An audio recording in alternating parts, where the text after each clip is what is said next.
सो hey guys, मैं हूं Sam और आप देख रहे हो हिंदी फैक्ट्स मेरे साथ। तो आज हम लोग बात करने वाले हैं स्पेस के बारे में, कुछ अजीबोगरीब ग्रहों के बारे में जो काफ़ी खतरनाक और खौफनाक है। एक्सोप्लैनेट्स उन प्लैनेट्स को कहा जाता है जो हमारे सौरमंडल से बाहर किसी दूसरे सन को ऑर्बिट करता हो। ये प्लैनेट्स अलग अलग प्रकार के होते हैं, पृथ्वी की तरह दिखने वाली सुंदर ग्रहों से लेकर खौफनाक ग्रहों तक जहां रहना बिल्कुल भी संभव नहीं है, जिन्हें हेल प्लैनेट्स बुलाया जाता है। उन्हें हेल प्लैनेट्स उनके बेरहम सतहों और बेरहम एनवायरनमेंट के कारण कहा जाता है।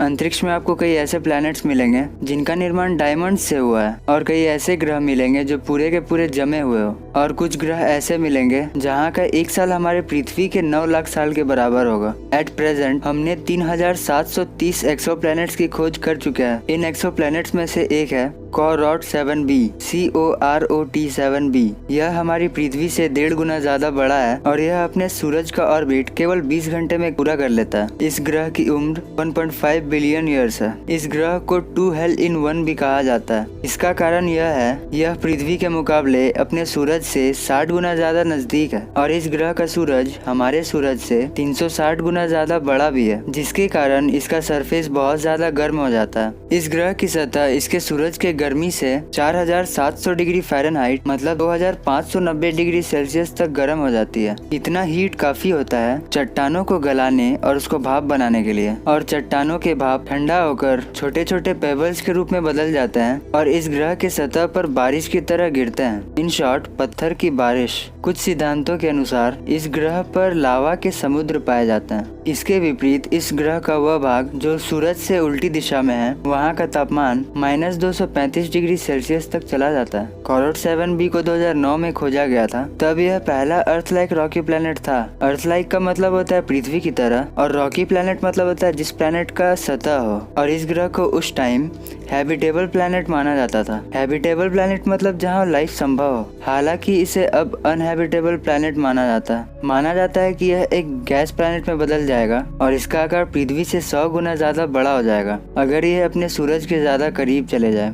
हमारे लिस्ट में दूसरा प्लैनेट है GJ 436b। यह हमारे नेपच्यून जितना बड़ा है। इसका रेडियस 27,567 किलोमीटर है, जो करीब करीब हमारे नेपच्यून की तरह है। यह ग्रह हमारी पृथ्वी से 33.01 लाइट ईयर्स दूर है, और यह प्लैनेट अपने सूरज से 2.5 मिलियन माइल्स दूर है। इस ग्रह का टेम्परेचर 440 डिग्री सेल्सियस है, जो पानी को भाप बनाने के लिए काफी है। पर आपको जानकर हैरानी होगी, यहाँ 440 डिग्री सेल्सियस तापमान होने के बावजूद इस ग्रह का वाटर सॉलिड फॉर्म में रहता है, मतलब बर्फ के फॉर्म में। इसलिए इस प्लैनेट GJ 436b को प्लैनेट ऑफ बर्निंग आइस कहा जाता है, जहाँ इतने गर्म होने के बावजूद यहाँ का पानी बर्फ बना हुआ रहता है। यह बर्फ उस तरह का बर्फ नहीं है जो हमें अर्थ में मिलता है। यह एक तरह का स्पेशल आइस है जिसे आइस 7 कहा जाता है। यह बर्फ इस प्लैनेट के ग्रेविटेशनल फोर्स के कारण बनता है। वैज्ञानिकों का मानना है कि इस ग्रह के आउटर लेयर में हाइड्रोजन और हीलियम गैस के कारण मीथेन की भी अधिक मात्रा होनी चाहिए, मगर साइंटिस्ट के अनुसार वहाँ जितना मीथेन होना चाहिए उससे 7000 गुना कम मीथेन पाया जाता है।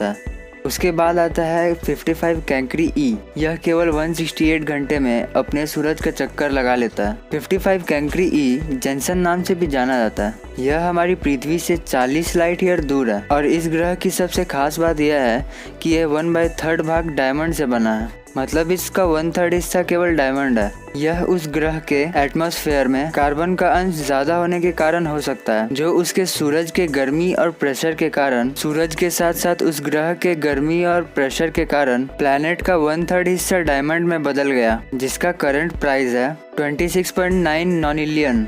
आपको बता दूं, 1 नॉनिलियन मतलब होता है 1 के बाद 30 जीरो।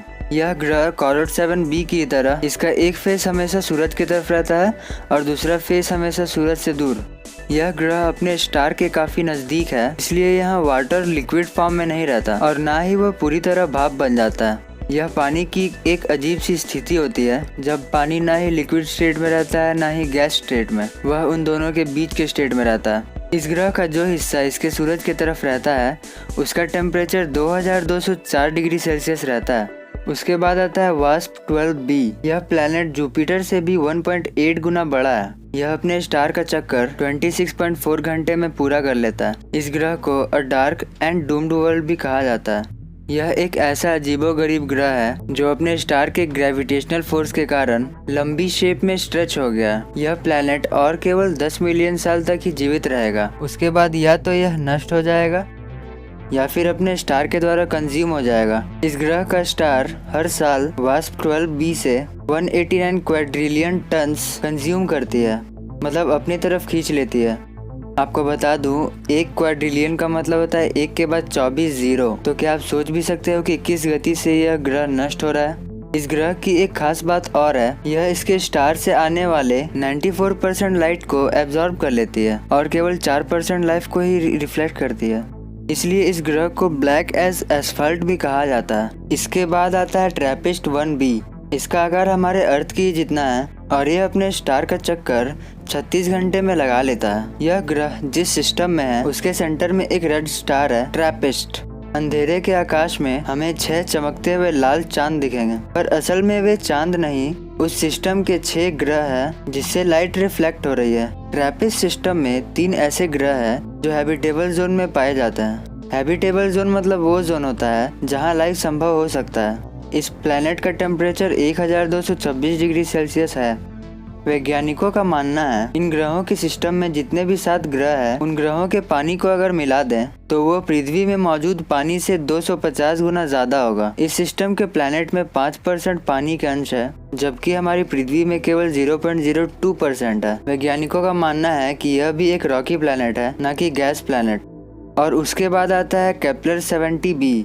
पर उसके पहले अगर आप चैनल पर नए हो तो सब्सक्राइब कर दो, और अगर अभी तक लाइक नहीं करा है तो प्लीज कर दो और अपने दोस्तों के साथ शेयर करो। साइंस रिलेटेड और फैक्ट्स वीडियोस के लिए मुझसे जुड़े रहने के लिए सब्सक्राइब करो और वो जो घंटा वाला बटन है ना, उसको दबा दो। केपलर 70b आज तक का ढूंढा गया सबसे गर्म ग्रह है, जिसका टेम्परेचर 6648 डिग्री सेल्सियस है, 6648 डिग्री सेल्सियस। और यह इतना गर्म है कि यह खुद वेपराइज हो रहा है। सो ये गाइस, आज के लिए बस इतना ही। एक बार फिर से बोल रहा हूँ, सब्सक्राइब कर दो और एक छोटा सा हेल्प कर दो, इस वीडियो को अपने फ्रेंड्स और फैमिली के साथ शेयर कर दो। Thanks for watching.